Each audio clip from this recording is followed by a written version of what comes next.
दोस्तों, मैं संजीव बालियान स्वागत करता हूं आप सभी का आपके अपने यूट्यूब के चैनल बालियान क्लासेस में। आज जो आपके सामने गुलाम वंश का अगला शासक है उसका नाम है मुइज़ुद्दीन बैराम शाह।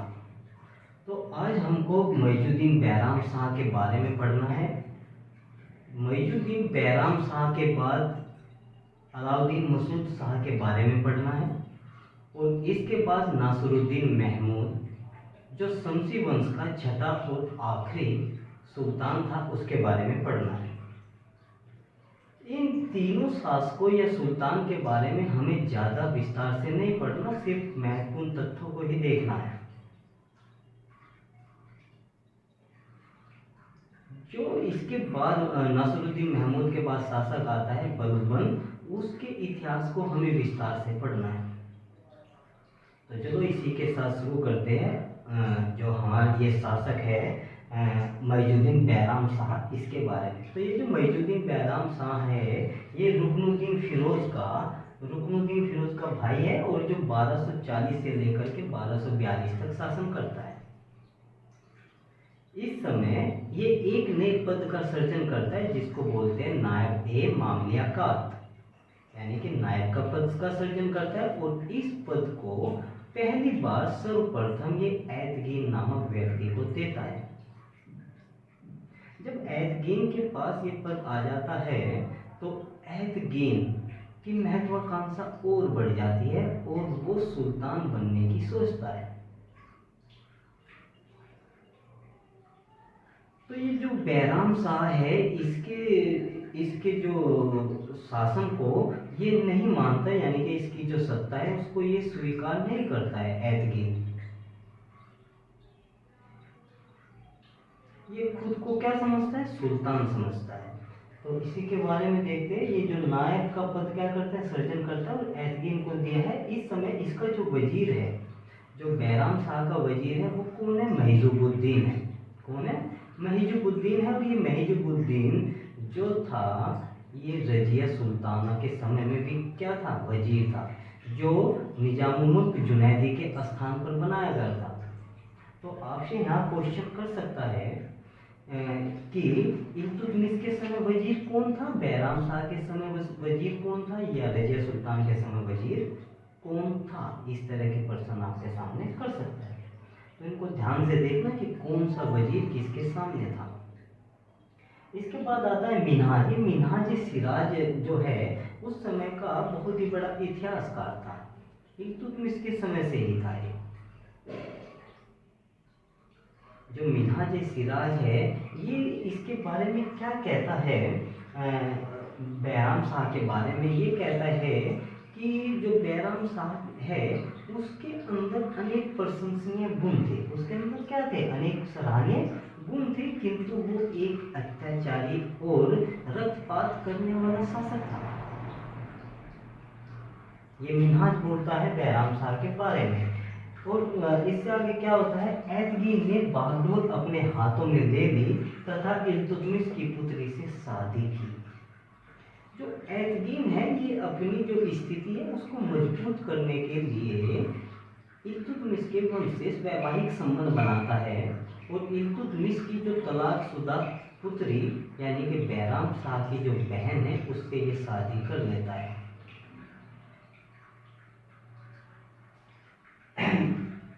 अपने दरवाजे पर हाथी और नौबत रखना ये शुरू करता है। देखो उस समय क्या होता था, जो सुल्तान होता था, दिल्ली का जो सुल्तान होता था, तो वो अपने दरवाजे के या दरबार के सामने हाथी को रखता था। ये उस राजा की या सुल्तान की पहचान होती थी। और साथ साथ में ये नौबत को भी बजवाता था। नौबत होता है नगाड़ा, ढोल। तो नौबत को बजवाना और हाथी को रखना ये सिर्फ किसके लिए था? सुल्तान के लिए था। और ऐसा काम सुल्तान के अतिरिक्त जो कोई करेगा तो वो अपने आप को क्या समझेगा? सुल्तान समझेगा। और ये बात सुल्तान को अच्छी नहीं लगेगी। सुल्तान सोचेगा कि ये जो दूसरा व्यक्ति ऐसा कर रहा है इसका मतलब ये हुआ कि ये सुल्तान बनने की सोच रहा है, तो सुल्तान की गद्दी को खतरा होगा। ऐसा ही ऐतगीन करता है एतगिन क्या करता है, अपने दरवाजे पर हाथ की ओर नौबत रखता है, जिससे बैराम शाह जो है इससे असंतुष्ट हो जाता है। बैराम शाह इससे क्या हो जाता है, असंतुष्ट हो जाता है, क्योंकि इसकी महत्वाकांक्षा बढ़ती है। जब ये इससे असंतुष्ट हो जाता है तो एक बार कहते हैं कि ये इसको अपने ऑफिस में बुलाता है, अपने दफ्तर में बुलाता है और वहीं पर एतगिन की हत्या करवा देता है। इसके बाद क्या आता है, जो अमीर हाजिब होता है इस समय, वो कौन होता है, वो बदरुद्दीन शंकर रूमी होता है। कौन होता है, बदरुद्दीन शंकर रूमी जो है अमीर हाजिब होता है। रूमी ने बैराम शाह के खिलाफ षड्यंत्र किया था तथा सुल्तान ने इसे पद से हटाकर बदायूं का इख्तियार बनाया था। जो ये रूमी है ये हाजिब के पद पर होता है, यानी कि खासदार के पद पर होता है। जो खासदार का मतलब होता है जो सुल्तान का खास आदमी है, उसकी सेवा करने वाला, उसी को खासदार बोलते हैं, उसके साथ रहने वाला। तो ये खासदार के पद पर था। जब ये खासदार के पद पर था तो ये बैराम शाह के खिलाफ षड्यंत्र कर देता है, और इस बात से गुस्सा होकर के बैराम शाह इसको हाजिब के पद से हटा करके बदायूं का इख्तियार बनाता है। इसके बाद ये सैयद इस समय दो महत्वपूर्ण तुर्की अमीर थे, जिनका नाम था सैयद ताजुद्दीन अली मुशब्बी। सैयद ताजुद्दीन अली मुशब्बी और दूसरा नाम था बदरुद्दीन शंकर रूमी। इन दोनों की बैराम शाह हत्या करवा देता है। इन दोनों की क्या करवा देता है, हत्या करवा देता है। जब इन दोनों की हत्या हो जाती है तो जो अमीर तुर्क है उनके बीच में हड़कंप मच जाता है, वे भयभीत हो जाते हैं। वे सोचते हैं कि आज इन दोनों की हत्या हुई है, कल हमारी भी हत्या हो सकती है। अगर ऐसा हुआ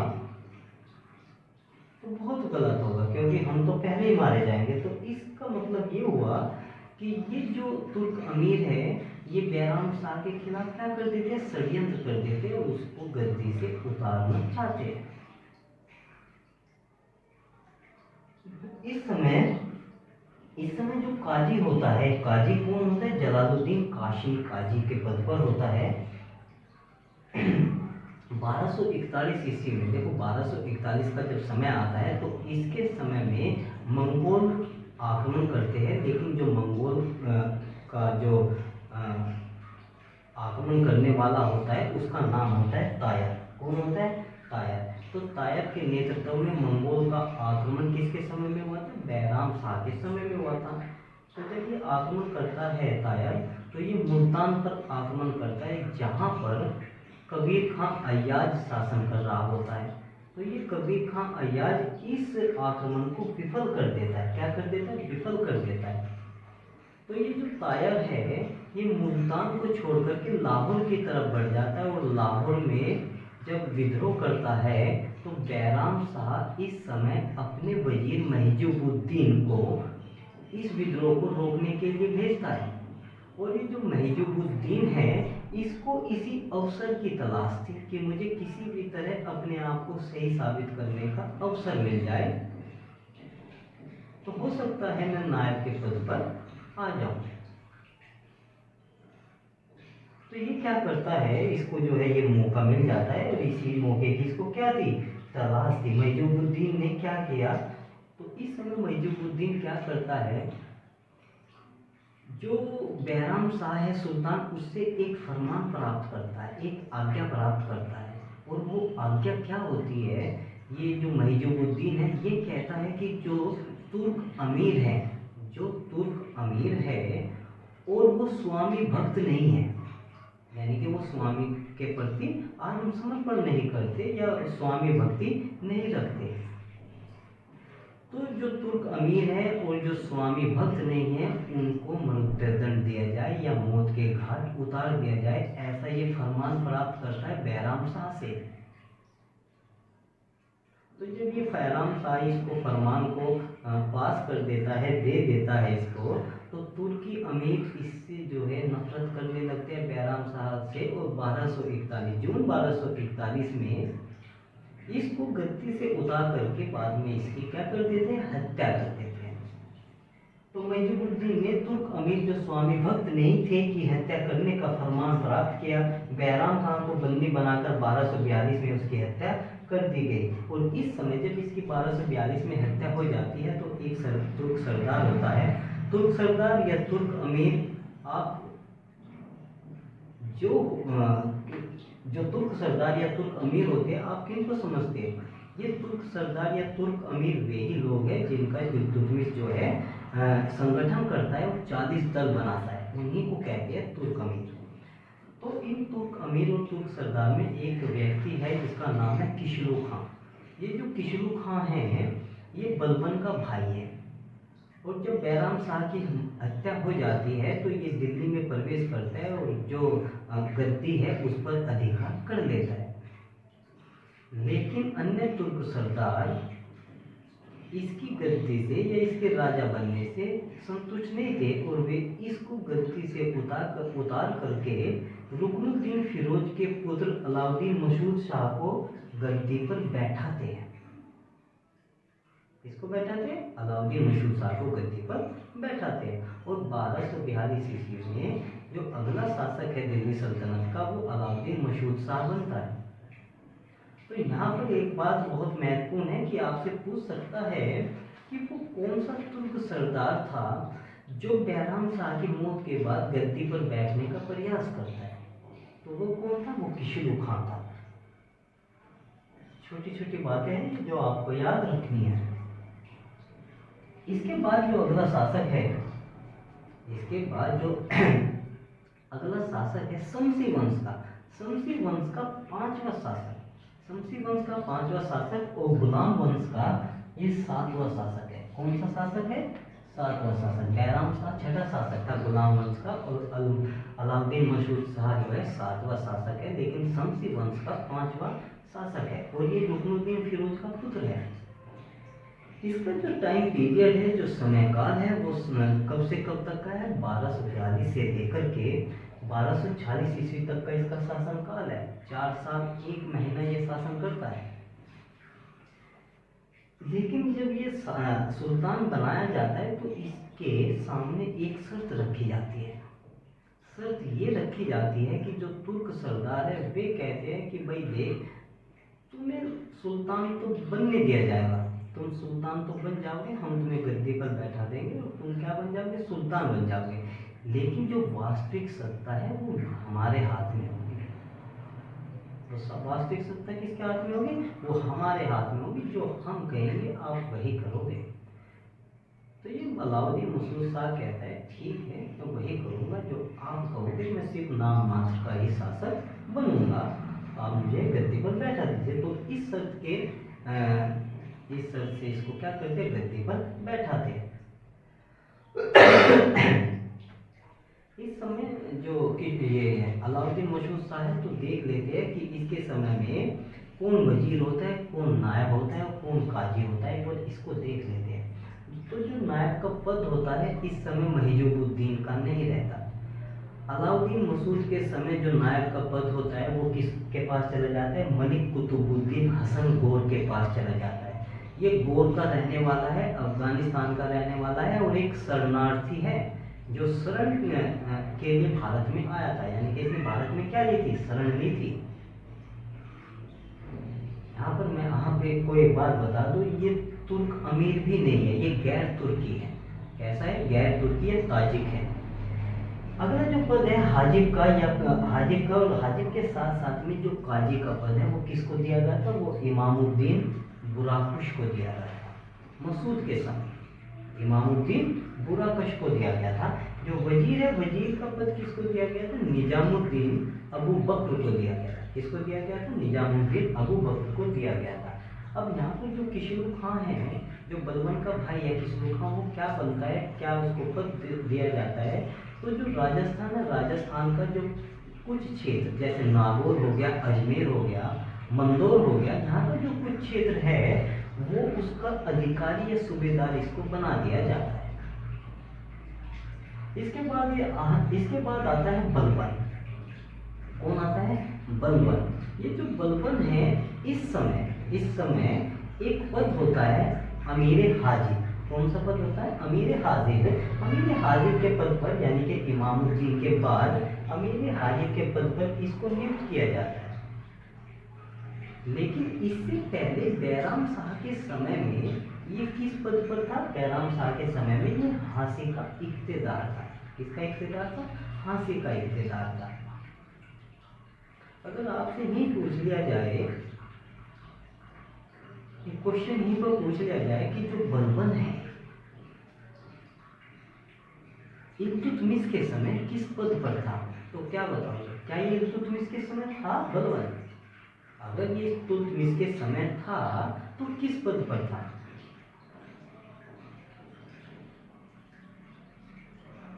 बताएगा कोई?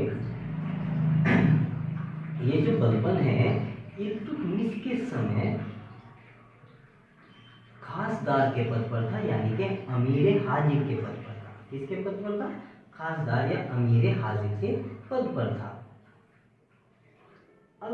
ये अलाउद्दीन मशहूर शाह के समय में भी ये हाजिर के पद पर था। यहीं पर इसी समय ये जो है यानी कि मसूद के समय ये राजनीतिक प्रभुत्व इसका प्रारंभ होता है। इसका राजनीतिक प्रभुत्व क्या होता है? प्रारंभ होता है, यानी कि राजनीतिक जीवन प्रारंभ होता है। अब ये राजनीति में रुचि रखता है बलबन। इसका जो राजनीतिक सफर है वो कब शुरू होता है? अलाउद्दीन मसूद शाह के समय में शुरू होता है, उससे पहले नहीं होता। उससे पहले जिस पद पर ये है उस पद पर ये संतुष्ट रहता है, आगे इसकी महत्वाकांक्षा नहीं बढ़ती।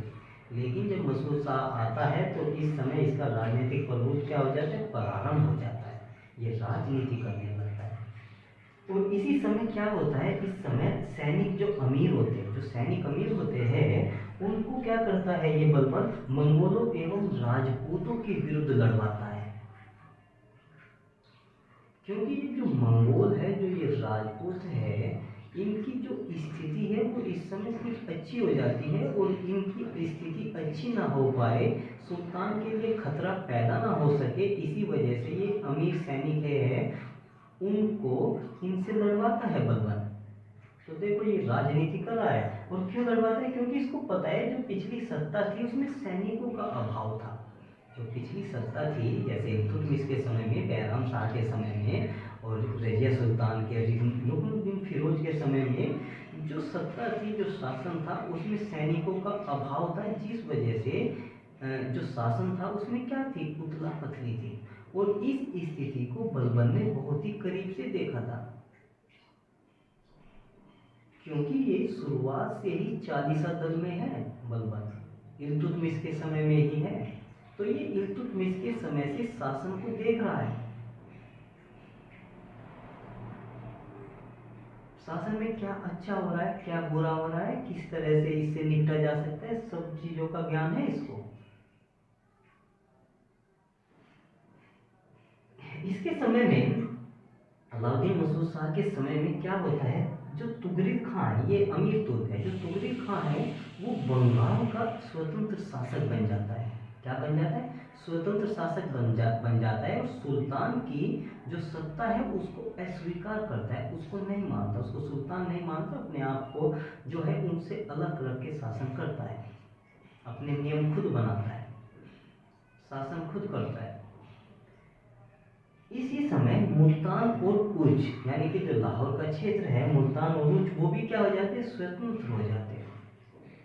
क्या हो जाते हैं? स्वतंत्र हो जाते हैं। इसका मतलब ये हुआ कि जो मसूद शाह है वो अपने शासन में योग्य नहीं है, वो काबिल नहीं है, वो अपने शासन को इसके अनुसार नहीं चला रहा है जैसे उसको चलाना चाहिए था। तो इस समय क्या होता है? इस स्थिति को बलबन देख रहा होता है, और बलबन सोचता है कि ये जो स्थिति है अच्छी नहीं है, ये जो शासक है अल-मसूद, ये अच्छा नहीं है, तो इसको उतार करके किसी तरह से दूसरे को सुल्तान बना दिया जाए। और इस समय जो बलबन है ये नासिरुद्दीन महमूद का वफादार है। जो नासिरुद्दीन महमूद है, इल्तुतमिश का पुत्र, उसका क्या है? वफादार, उसका दोस्त है।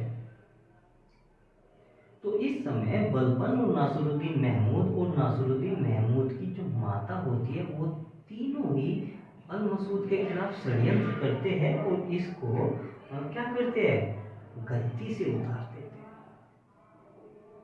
गद्दी से उतारने के बाद में यह जब ये इसको गद्दी से उतार देते हैं तो 1206 ईस्वी में महमूद को यानी कि नासिरुद्दीन महमूद को सुल्तान बना दिया जाता है। और इसी समय जो तुर्क अमीर लोग हैं इनको भी बलबन अपने पक्ष में मिला लेता है। तो बलबन नासिरुद्दीन महमूद व इसकी माता ने मिलकर सुल्तान को हटाने के लिए षड्यंत्र रचा। बलबन ने सभी तुर्क अधिकारियों को अपने पक्ष में मिला लिया तथा जून 1240 ईस्वी में महमूद को सुल्तान बनाया गया। यानी कि नासिरुद्दीन महमूद को अगला क्या बनाया गया, सुल्तान बनाया गया। वह अपने मनोरंजन, ये जो सुल्तान था ये भी नाम मात्र का ही सुल्तान था।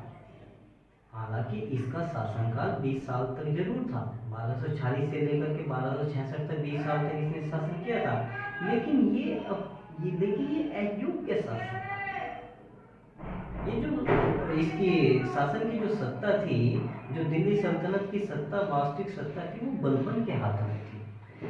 तो ये क्या करता था, ये मनोरंजन करता था। वह अपने मनोरंजन व अमीर व मदिरा के शौक के लिए बदनाम था। यानी कि बहुत ज़्यादा मदिरा पीता था, मदिरा का इसको शौक था, मनोरंजन वगैरह ये करता था, जिस वजह से ये क्या था, बदनाम था। वह अक्षम्य और वह बेकार शासक था। कैसा था, बेकार शासक था। इसका जो शासनकाल था, वैसे अगर देखा जाए इसका जो शासनकाल था अन्य शासकों की तुलना में अत्यधिक शांति प्रिय था, क्योंकि इसके समय में कोई ऐसा मंगोल आक्रमण नहीं हुआ, कोई बड़ा विद्रोह नहीं हुआ। तो ये कैसा था, ये शांति प्रिय शासक था। तो यहाँ पर कुल मिलाकर के दो शासकों का हमने अध्ययन कर लिया है, एक बैराम शाह और एक अलाउद्दीन मसूद शाह। इसके बाद जो हम अध्ययन करने वाले हैं उस शासक का नाम है नासिरुद्दीन महमूद। तो आप इसको नोट कर लीजिए, स्क्रीनशॉट ले लीजिए।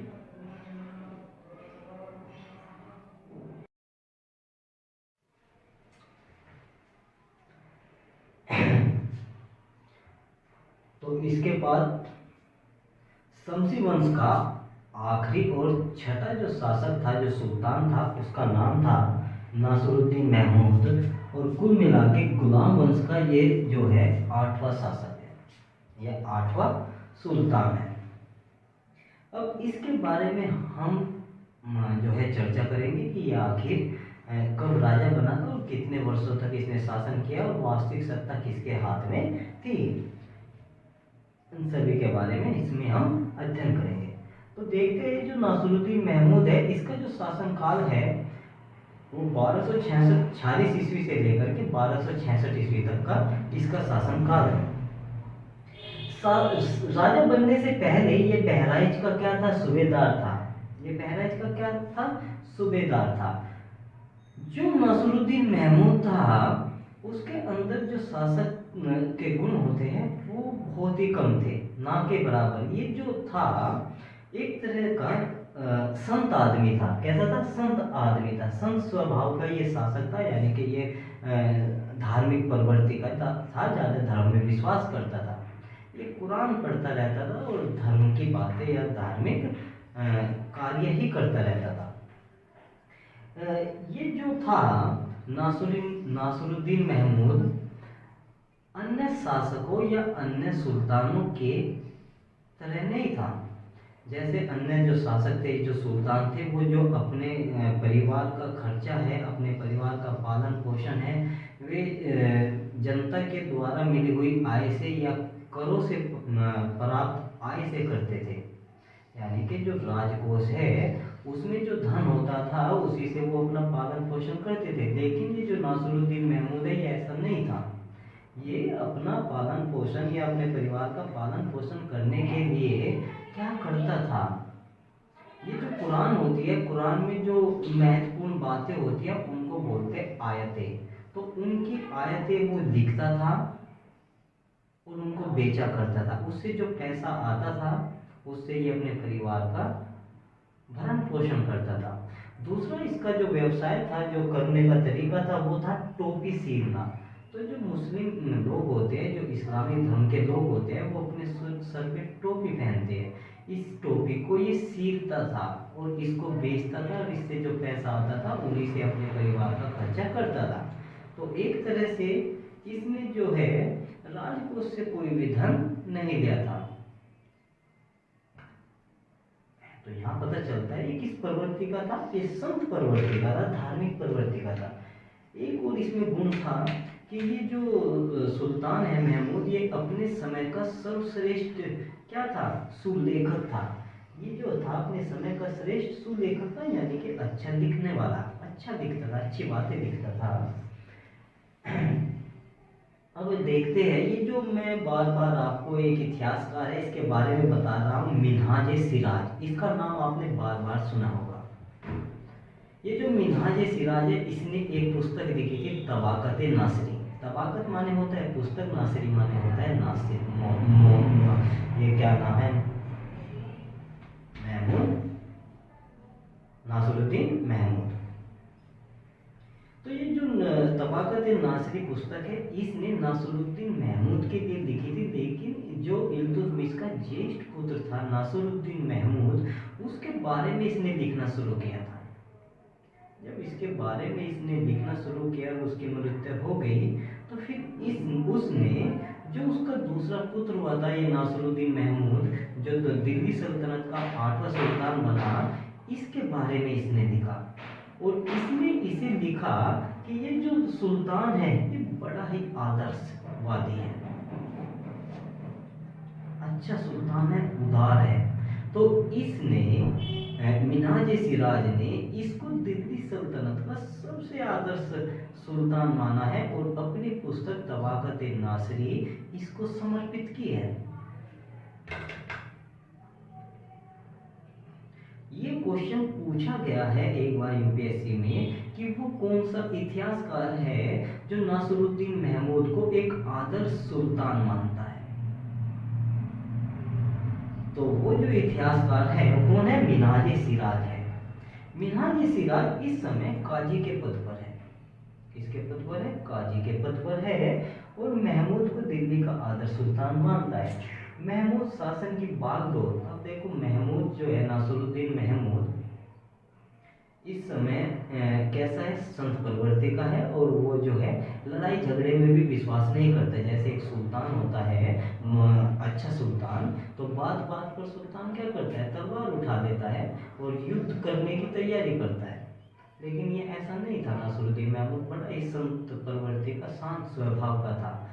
तो जो तुर्की सरदार थे वे थे लड़ाकू, तो उनसे बचने के लिए, यानी कि उनके वैमनस्य का कारण बनने के लिए, कि मैं उनके वैमनस्य का कारण ना बनूं, उनके संघर्ष का कारण ना बनूं, तो वो अपने शासन की बागडोर बलबन के हाथों में दे देता है। क्योंकि बलबन जो है ये बड़ा ही निरंकुशवादी था, दिल्ली सल्तनत का सबसे निरंकुश जो शासक था वो बलबन ही था। तो ये अपनी महमूद सब शासन की बागडोर जो है बलबन को क्या करता है, सौंप देता है, तथा तुर्की अमीरों के संघर्ष से बच जाता है। तो इस तरह से वो तुर्की अमीरों के क्या हो जाता है, संघर्ष से बच जाता है। इसके बाद ये जो इसामी है, इसामी एक इतिहासकार थे, जो इसामी है ये क्या कहते हैं, बिना, ये जो इसामी है, जो इसामी है, ये नासिरुद्दीन महमूद के बारे में क्या कहते हैं, ये कहते हैं कि ये जो नासिरुद्दीन महमूद है बिना तुर्की अधिकारियों के कुछ भी काम नहीं करता है, उनकी आज्ञा के बिना कुछ भी काम नहीं करता है, उनकी आज्ञा के बिना अपने हाथ पैर नहीं हिलाता, अब उनकी आज्ञा के बिना ये सोता भी नहीं है, उनकी आज्ञा के बिना ये खाता भी नहीं है। तो कुछ भी करने से पहले नासिरुद्दीन महमूद किसकी आज्ञा लेता है, तुर्की सरदार की आज्ञा लेता है। और ये कौन कहता है, ये इसामी बोलता है। तो ऐसा था नासिरुद्दीन महमूद। तो ना इसामी बोलते हैं बिना तुर्क अधिकारियों की आज्ञा के कुछ भी नहीं करता है। एक निजामी भी इतिहासकार थे, बड़े इतिहासकार थे, जो कहते हैं कि वह जो था नासिरुद्दीन महमूद जो था, आज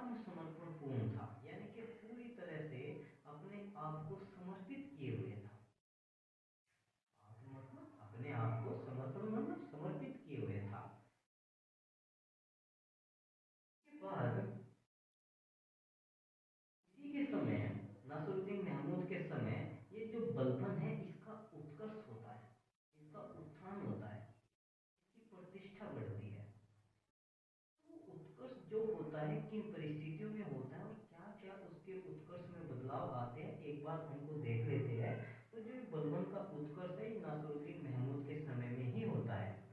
प्रारंभ में प्रारंभ में प्रारंभ मतलब शुरुआत में जो बलबन है वो अमीर हाजिब के पद पर होता है, खासदार के पद पर होता है, और बाद में नायब के पद तक पहुंचता है। बलबन है, मैं आपको बता दूं, ये नासिरुद्दीन महमूद का जो इतिहास है 1246 ईस्वी से लेकर के 1266 ईस्वी तक सिर्फ नाम मात्र का है नासिरुद्दीन महमूद के लिए। दरअसल जो वास्तविक सत्ता है वो बलबन के हाथ में है, और पूरा का पूरा जो टाइम पीरियड है ये बलबन का ही है। इसमें जहाँ भी आपको दिखाई देगा बलबन ही दिखाई देगा। हालांकि वो सुल्तान नहीं है, वो नायब के पद पर है, लेकिन वास्तविक सत्ता उसी के हाथ में, वही बागडोर संभालता है, वही शासन को चलाता है। उसके बिना कुछ नहीं होता, जो वो कहता है सुल्तान वही करता है। तो ये जो था पहले अमीर हाजिम के पद पर था, फिर अमीर शिकार के पद पर हुआ है, ठीक है, और ये चलता चलता किसके पद पर आ गया, नायब के पद पर आ गया। इस समय नासिरुद्दीन महमूद के समय जो बलबन है किस पद पर था, नायब के पद पर था, नायब मामलिया का। 1249 ईस्वी में जो नासिरुद्दीन महमूद है वो अपनी पुत्री का विवाह, ये जो जो बलबन है 1249 ईस्वी में जो बलबन है वो अपनी पुत्री का विवाह नासिरुद्दीन महमूद से कर देता है। तो इस तरह से आपस में रिश्ता बना करके ये राज्य को और क्या करता है, सुदृढ़ करता है, अपने जो रिश्ता है उसको क्या करता है, सुदृढ़ करता है, पक्का करता है। तो जब ये इसकी शादी, अपनी पुत्री की शादी नासिरुद्दीन महमूद से कर देता है, तो नासिरुद्दीन महमूद इस समय इसको एक उपाधि देता है, एक पदवी देता है, और जो पदवी देता है क्या देता है, उलूग खां की पदवी देता है। किसकी देता है, उलूग खां की पदवी। तो उलूग खां किसको कहा गया, बलबन को कहा गया, और ये पदवी किसने दी थी इसको, नासिरुद्दीन महमूद ने दी थी, याद रखना इसको। इस समय नासिरुद्दीन महमूद के इस समय एक पद है हाजिब। हाजिब का पद है वो किशलू खां को देता है, किसको देता है, किशलू खां। किशलू खां जो है बलबन का छोटा भाई है। वजीर है, वजीर का जो पद है इससे जो पहले अलमशूद हुआ है, अलमशूद जो वो अलाउद्दीन मसूद शाह जो सुल्तान हुआ था, उसके समय में ये जो अबू बकर है ये क्या था, वजीर था। तो इस समय में भी ये क्या है, वजीर है। और ये बलबन जो एक संगठन बनाता है उसका व्यक्ति या उसका क्या है, सदस्य है अबूबकर वो बलबन के गुट का क्या है, सदस्य है। लेकिन इसके बाद इसी समय इसके बाद ये जो है अबूबकर को हटा देता है, या मतलब कह सकते हो आप इसको हटवा देता है बलबन, और किसको वजीर नियुक्त करवाता है, जुनैदी को, निजाम मुल्क जुनैदी को ये क्या करवाता है, वजीर नियुक्त करवाता है। तो याद रखना पहले अबूबकर होता है, फिर कौन होता है, जुनैदी। इसके बाद लाहौर और जो भटिंडा होते हैं वहाँ का जो सूबेदार है कौन होता है, शेर खां होता है। ये जो शेर खां था ये भी बलबन का भाई था, लेकिन ये चचेरा भाई था। किशलू खां उसका सगा भाई था, और जो शेर खां था वो इसका चचेरा भाई था। पहले पहले इसका जो लाहौर और भटिंडा का सूबेदार होता है वो कौन होता है, शेर खां ही होता है, लेकिन बाद में अरसला खां को नियुक्त किया जाता है। किसको नियुक्त किया जाता है, अरसला खां को। तो इनको याद रखना बारीकी से, बहुत इंपॉर्टेंट है। उसके बाद आता है बिहार। बिहार का जो सूबेदार है वो है तुगलक खां। कौन है, तुगलक खां। एक बात मैं आपको बता दूं, ये जो तुगलक खां है ये बहुत सारे नाम से आपको मिलेगा, किताब में क्या लिखा है, किसी किताब में क्या लिखा हुआ है, तो ये इसके नाम में ही थोड़ा बहुत क्या हो रहा है, अदल बदल हो रहा है, ठीक है। तो जो तुगलक खां है इसको तुगरिल खां भी कहा जाता है, इसको कुतलुक खां भी कहा जाता है। क्या कहा जाता है, कहीं ये कुतलुक खां मिलेगा पढ़ने को, कहीं तुगरिल खां मिलेगा, कहीं तुगलक खां मिलेगा, लेकिन तीनों है एक ही। तो बिहार का सूबेदार कौन था, बिहार या बंगाल का जो सूबेदार था वो तुगलक या तुगरिल खां था। जो मुख्य काजी है, जो मुख्य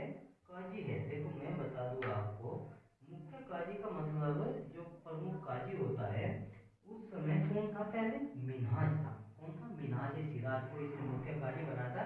लेकिन उसके बाद में शमसुद्दीन को मुख्य काजी का पद दिया गया, मिन्हाज को हटा करके। ठीक है। इसके बाद जो बलबन है, देखते हैं कि जब बलबन नायब बनता है तो नायब के रूप में, जब ये नायब रहता है, नायब के रूप में बलबन क्या कार्य करता है? तो नायब के रूप में बलबन मुख्यतः 3 कार्य करता है। विरोधी तुर्क अमीरों का दमन करता है। अमीर तुर्क होते हैं और वे बलबन के विरोधी होते हैं, उनका क्या करता है? दमन करता है। मंगोल आक्रमण से क्या करता है? दिल्ली सल्तनत की रक्षा करता है। और तीसरा जो इसका जो कार्य था वो क्या था? हिंदू राजाओं की शांति को रोकना था। तो हिंदू जो राजा थे वो विद्रोह कर रहे थे, तो उनको क्या था? ये रोकना उसका कार्य था। तो ये देखते हैं पहले जो है विरोधी तुर्क अमीरों का जो दमन था, इनमें कौन कौन तुर्क अमीर थे? एक तो आता है इमामुद्दीन रेहान। इमामुद्दीन रेहान और तुगलक या तुगरिल खां, और इसके साथ में कौन आता है? किशलू खां। किशलू खां की मृत्यु 1259 ईस्वी में हो जाती है। ये 3 तुर्की सरदार थे जो इसके विरोधी थे। ये जो है किशलू खां, इसका भाई जरूर था बलबन का, लेकिन इसका विरोधी भी था। इसका विरोधी भी था। तो तुगरिल खान ने क्या किया था? मल्लिका जहां से विवाह किया था। ये जो बिहार का सूबेदार था तुगरिल खान, इसने मल्लिका जहां से विवाह किया था। अब ये मल्लिका जहां कौन थी? ये जो नासरुद्दीन महमूद है, ये जो नासरुद्दीन महमूद है, इसकी माता थी विधवा। इसकी क्या थी? वह माता थी जो विधवा थी। तो उससे क्या किया था? इसने विवाह किया था। और इसकी जो राजधानी थी वो क्या थी? लखनऊ की थी। इसी के समय आता है मंगोल आक्रमण। तो जो मंगोल है, मंगोल जो आक्रमण होता है वो किसके नेतृत्व में होता है? हलाकू खां के। ये हलाकू जो है मंगोल का नेता था, मंगोल आक्रमणकारियों का नेता था। और इनका साथ कौन देता है? इनका साथ देता है किशलू खां और तुगरिल खां। इसका क्या देते हैं? साथ देते हैं। लेकिन ये जो है जब ये दिल्ली पर आक्रमण करते हैं तो ये जो है असफल हो जाते हैं, क्योंकि बलबन इनको क्या करता है? इनको दिल्ली में मतलब जीतने ही नहीं देता। इसके बाद आता है हिंदू राजाओं की शक्ति को रोकना। हिंदू राजाओं की जो शक्ति थी उसको क्या करता था? रोकता था, रोकना था। कैसे भाई? जो बंगाल तुर्क शासक थे, कौन कौन? जो बंगाल तुर्क शासक थे, और कामरूप व उड़ीसा। कामरूप जो नाम था किसका था? असम का। आज का असम पहले कामरूप के नाम से ही जाना जाता था। तो कामरूप व उड़ीसा के जो हिंदू राजा थे और बंगाल के जो तुर्क शासक थे, वो आपस में लड़ते झगड़ते रहते थे, आपस में संघर्षरत थे। इस समय जो उड़ीसा है वहां पर गंग वंश का शासक था। किसका शासक था? गंग वंश का शासक था। और राजा जो था उड़ीसा का इस समय कौन था? नरसिंह प्रथम था। कौन था? नरसिंह प्रथम का शासन था। तो इसने क्या किया? रोकने का प्रयास किया। इनको क्या किया? इसने रोकने का प्रयास किया। तो आपसे यहाँ क्वेश्चन किस तरह से पूछेगा? आपसे क्वेश्चन इसी तरह से पूछेगा, जब भारत पर जब बलबन के समय या नासरुद्दीन महमूद के समय मंगोल आक्रमण होता है तो उसका जो नेता है वह मंगोल का कौन था? तो वो कौन था? हलाकू खां। दूसरा इसीलिए पूछ सकता है, जो हलाकू खां नेता था मंगोल का, उसका साथ किस किसने दिया था? तो किस किसने दिया था उसका साथ?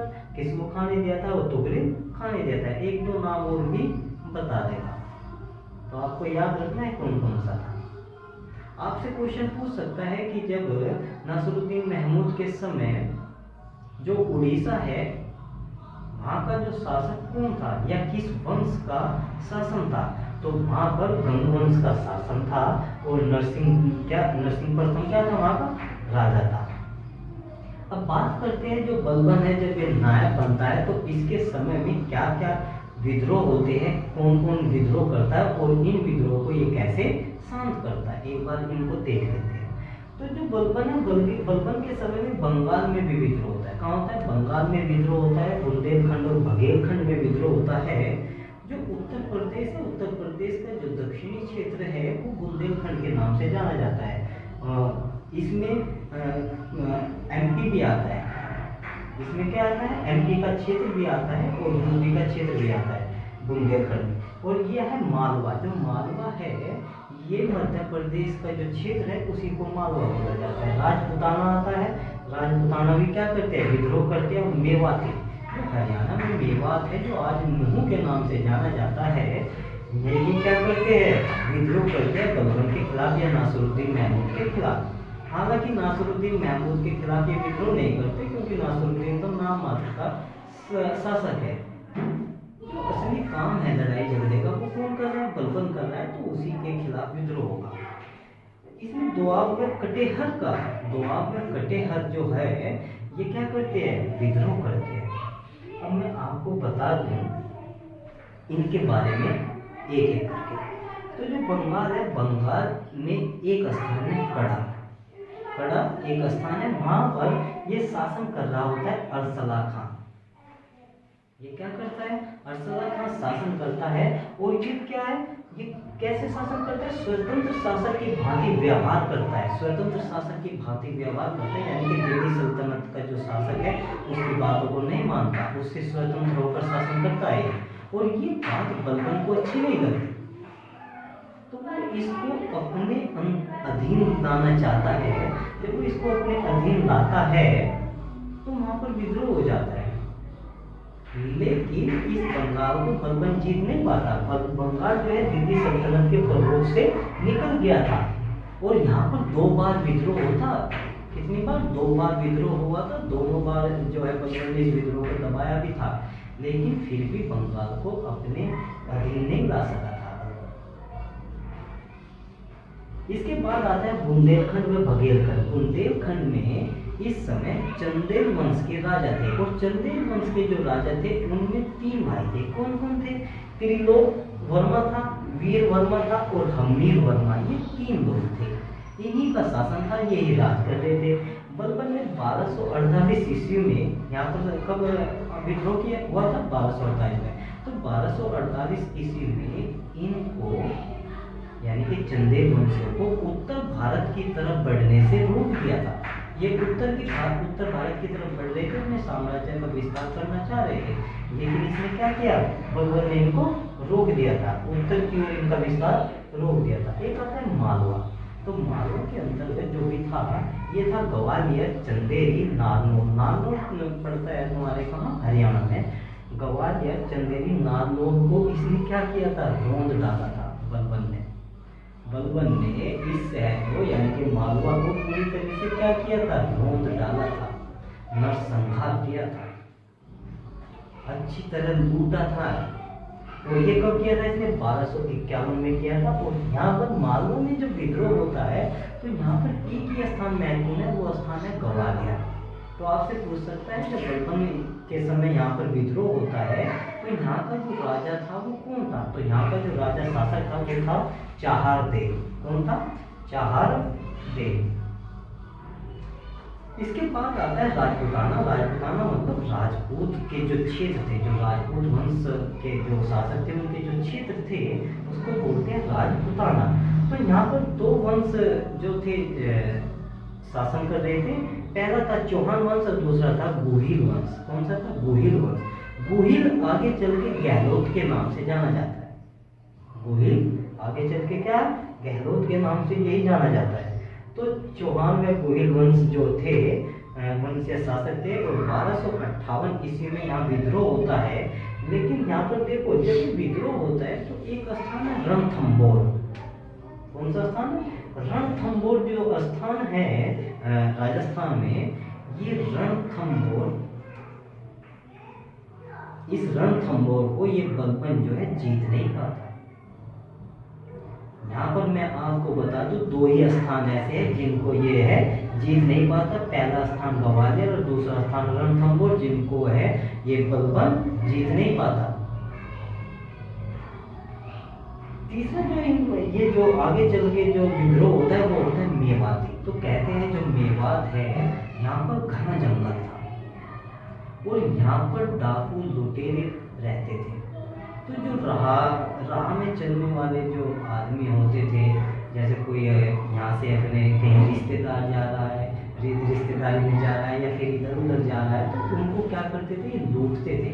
तो ये लूटने का काम करते थे, और हो सकता था अगर कोई ज़्यादा फोर्स करे या विरोध करे तो उसको क्या करते थे, ये मारते भी थे। तो ये गुंडे थे और डाकू थे, लुटेरे थे मेवाती। ये मेवात ये इतने अपने आप को इतना ताकतवर समझते थे कि इन्होंने दिल्ली सल्तनत को मानने से इनकार कर दिया था। ये दिल्ली के सुल्तान की नहीं सुनते थे। तो इनको सबक सिखाने के लिए बलबन ने मेवात में क्या किया, आक्रमण किया, इस विद्रोह को दबाया। और यहाँ पर कहते हैं कि मेवात को इतनी पूरी सजा दी इस बलबन ने कि वहाँ पर नरसंहार करते और एक तरह से खून की क्या कर दी, नदी बहाती थी। बहुत कत्ल किए थे, नरसंहार किया था मेवात में इसने। और यहाँ का जो राजा था वो कौन था, वो भट्टी राजपूत मल का था। कौन था, मल का। ये भट्टी राजपूत था, भट्टी वंश का था। भट्टी राजपूत मल का था, मेवाती नेता था। ये लुटेरे थे। 1260 में यहाँ पर क्या हुआ था, विद्रोह हुआ था, और इसको मलका को बंदी बना लिया गया और बाद में इसकी हत्या कर दी थी। इसके बाद आता है दोआब व कटेहार। क्या आता है, दोआब व कटेहार। यहाँ पर कटेहर में 1254 ईस्वी में विद्रोह हुआ था, जिसका इसने क्या कर दिया था, दमन कर दिया था। इस विद्रोह को क्या कर दिया था, दमन कर दिया था, शांत कर दिया था या दबा दिया था। किसने, बलबन ने। तो ये था नासिरुद्दीन महमूद का इतिहास। लेकिन मैं बोल ही रहा हूँ कि नासिरुद्दीन महमूद का ये इतिहास था, लेकिन आप क्या कहोगे, आप तो यही कहोगे कि सर आप तो बोल रहे हो कि ये नासिरुद्दीन महमूद का इतिहास था, लेकिन हम तो पूरी वीडियो में बलबन बलबन बलबन ही सुनते आ रहे हैं।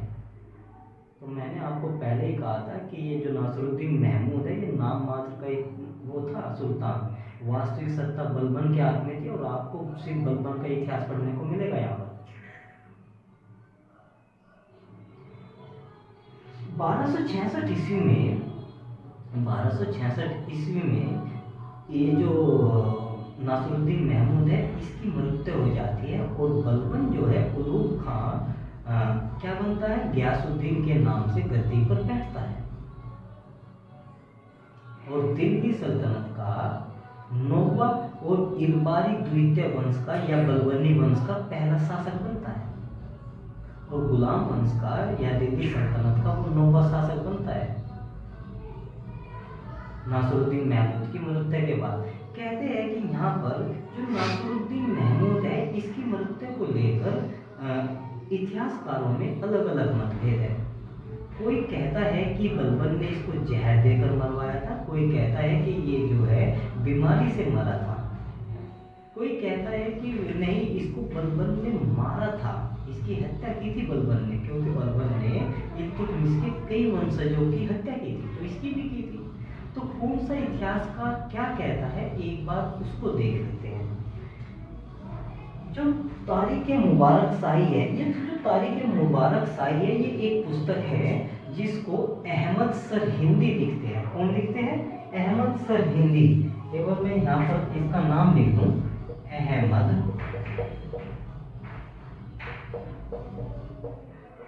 सर हिंदी, बहुत बड़े इतिहासकार थे। ये एक पुस्तक लिखते हैं तारीख़ मुबारक शाही।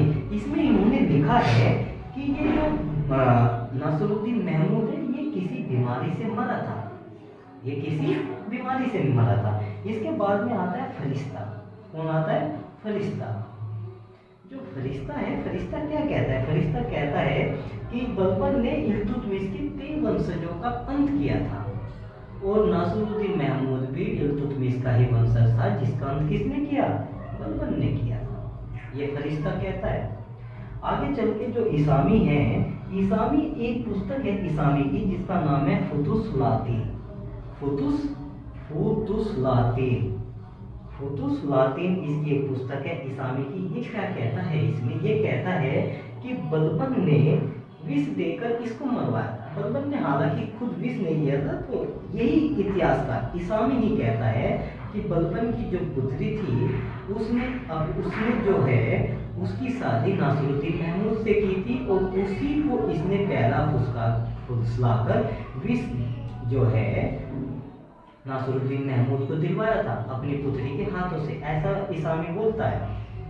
इसके बाद आता है इब्न बतूता। ये जो इब्न बतूता है जिसने अपनी पुस्तक रहेला लिखी थी, ये क्या कहता है? ये कहता है कि बलबन ने उसे अंत में मार डाला था। जो नासिरुद्दीन महमूद है, एक तो बुजुर्ग हो चुका था ये समझ लो, और उसको जो इतना भी बुजुर्ग नहीं था, लेकिन ये जो बलबन है इसकी महत्वाकांक्षा बहुत बढ़ गई थी और ये जल्दी से जल्दी दिल्ली सल्तनत की गद्दी पर बैठना चाहता था। तो इसने इसको क्या कर दिया? बाद में मार दिया, अंत कर दिया इसका। तो ये जो था ये नासिरुद्दीन महमूद का इतिहास था। इसके बाद में हम पढ़ने वाले हैं बलबन के इतिहास को। कुछ तो यहाँ पढ़ चुके हैं और जो बचा है वह है वो आगे पढ़ेंगे। बलबन के इतिहास को पढ़ेंगे और बलबन के बाद कैकोबाद को पढ़ेंगे, कैकोबाद के बाद कैमर्स को पढ़ेंगे। 3 और शासक बचे हैं। अब हम गुलाम वंश के आगे हम उनका अध्ययन करेंगे। ठीक है, आप इनको जो है स्क्रीन शॉट